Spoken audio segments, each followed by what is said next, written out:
Қайырлы күн, YouTube каналындағы оқырмандар. Бүгін мен сіздермен бір қызықты бір ақпаратпен бөліскім келіп отыр. Бұл ақпарат былай.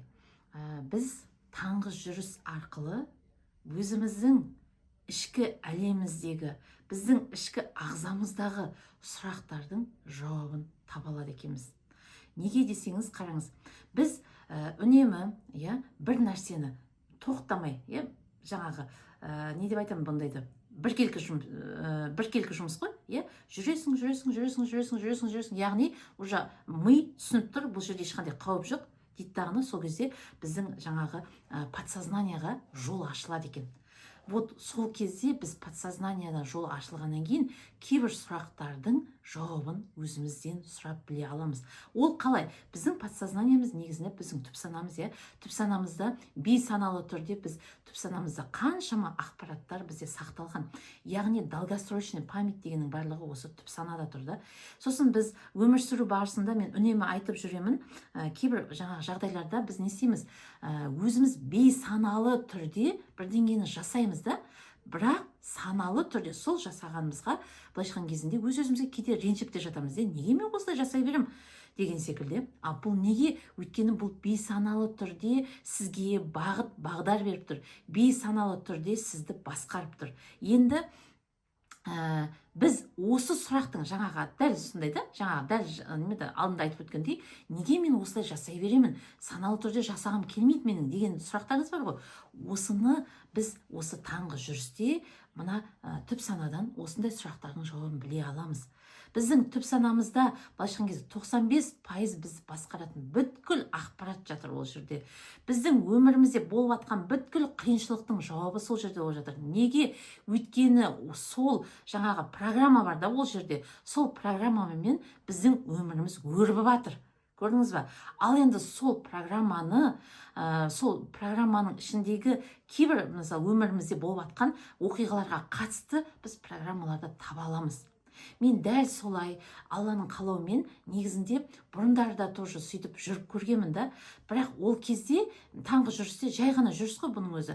Ол кезде мен жүрген кезімде бір неғылғаным, байқағаным, менің өзім назарымды бір жерге қоя алмайды екем да. Мен жан-жағында өтіп жатқан адамдарға қоямын, мен сол жерде жүрген жеріме қоямын. В общем, назарым жан-жаққа кетіп қала береді.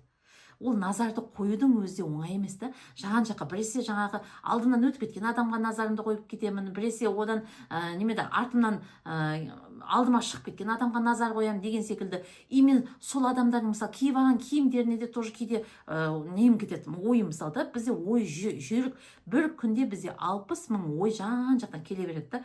И сонда біздің көзіміз не нәрсені көрді, біз сонымен адасып былай жүре береді екенбіз. Мен мысалы менде сондай болған. Мен сонда өзімді жүйелей алмайтынмын ол кезде. Қазір Аллаға шүкір, қазір ол жаңа нәрселердің де жолын таптым, өзіме деген жолды таптым. Осындай өзіңді былайша айтқан кезде ойыңдағы неше түрлі жан-жақтан келіп жатқан ойды бір сәтке тоқтата алатындай сондай жұмыстарды жасай алдым өзіме Алланың қалауымен. Міне сөйтіп жүріп мен өзімдегі сұрақтардың жауабын таба алдым. Енді қараңызшы, мен соған бір өте күшті бір мысалым бар, осы сұрақтың жауабы дегенге. Менде осыдан бір 4-5 жыл бұрын шашымның түсу өте көп орын алатын.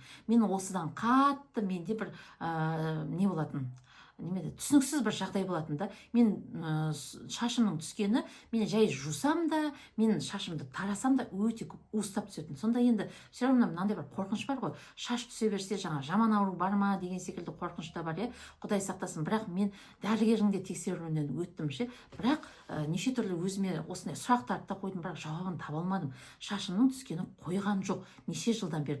Бірақ соны бір қызығы осы методты үйреніп алғаннан кейін таңғы жүріске шығып, таңғы жүрісте мен сол бағанағы айттым ғой, түп санамен ненің бір нәрсені адам үнемі жасай берсе, түп санаға біздің қақпа ашылады деп. Сондай қақпаның ашылуынан мен осы сұрақтың жауабын тауып алдым. Бұл сұрақтың жауабын айтайын ба? Мен бір кездері қазір өскеменде тұрамыз ол кезде. Шашыма онша көңілім толмайтын. Сол кезде мен не осознавая ғой, былайша айтқан кезінде біз сөйлей береміз ғой, жаңа ойға келеді и сөйлей береміз да, бірақ сол ойды мен былайша айтқан кезінде дәніне екіп тастағанмын ғой сол кезде. И сонда мен былай айтқам, мен мына шашым деген бір өлі шаш сияқты, неге бір елдердің шаш секілді, тірі шаш секілді бір не қылмайды, жаңа тік тұра алмайды деген секілді бір сондай бір жаман бір пікір айтқан болатынмын шашыма. Мен оны айтқаным еще точно есіме келді. И сөйткен кезімде мен сол ненің, қараңыз, сол программаның дәнін екіп тастағанмын. Біз кез келген ойдың дәнін еге алмаймыз негізінде. Біз қандай ойдың дәнін егеміз? Біз эмоция қосқан ойдың дәнін еге аламыз. Сол кезде менде қандай эмоция болды? Анау отвращение болады ғой, бір өлі шаш сияқты деген секілді. Міне осындай бір эмоция қосылды менде. Осы эмоция арқылы дәнді не істедім мен? Ектім, топыраққа дән еккен секілді. Одан кейін әркез шашымды ұстап, шашымды тарап, не істеген сайын менің шашымы сол жаңа өлі шаш сияқты деген нәрсені үнемі өзіме былайша айтқан кезде жаңа еккен дәнге су құйғандай айта бердім. Көрдіңіз бе? Сондықтан да ол уақыт өте келе жаңағы дәнім менің өсіп шықты дағыны уже жемісін бере бастады. Ал жемісін берді деген сөз, менің уже шашым міне өлі шаш секілді түсе бастады. Жеміс па? Жеміс. Көрдіңіз ба? Яғни мен осы нәрсенің жауабын біле алдым. Бұл мен үшін өте үлкен бір жетістік болды. Себебі мен осының жауабын таба алмай жүргеніме 4 жыл уақыт болған. Ал мен соны Аллаға шүкір осындай таңғы жүріске жүріп, таңғы жүрісте өз-өзіме осындай сұрақтар қоя ала, мен осы нәрсенің жауабын таба алдым. Аллаға шүкір деймін. Және бұл ғана емес, одан да бөлек өзімнің ағзама қатысты, өзімнің денсаулығыма қатысты біраз ақпараттарды өзімнен сұрап біле алдым.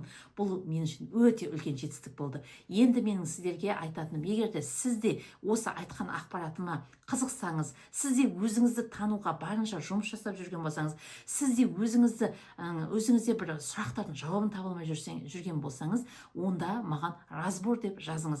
Ол разборды енді бұл YouTube каналында менің WhatsApp-қа сілтемем бар. Осы видеолардың астында міндетті түрде менде WhatsApp-қа сілтеме болады. Сол WhatsApp-қа сілтемеге өтіп, маған разбор деп жазыңыз, Сосын мен сізге жалпы сіздегі жағдайлардың қандай болып жатқан сол жайында түсіндіретін боламын. Ал жақсы, келесі сабақтарда жолыққанша міндетті түрде парақшама тіркеліп, лайк басып, комментарий жазыңыздар. Осы YouTube каналымда осындай пайдалы ақпараттар легі үнемі болып отырады. Алланың қалауымен. Ал жақсы, келесі сабақта жолыққанша.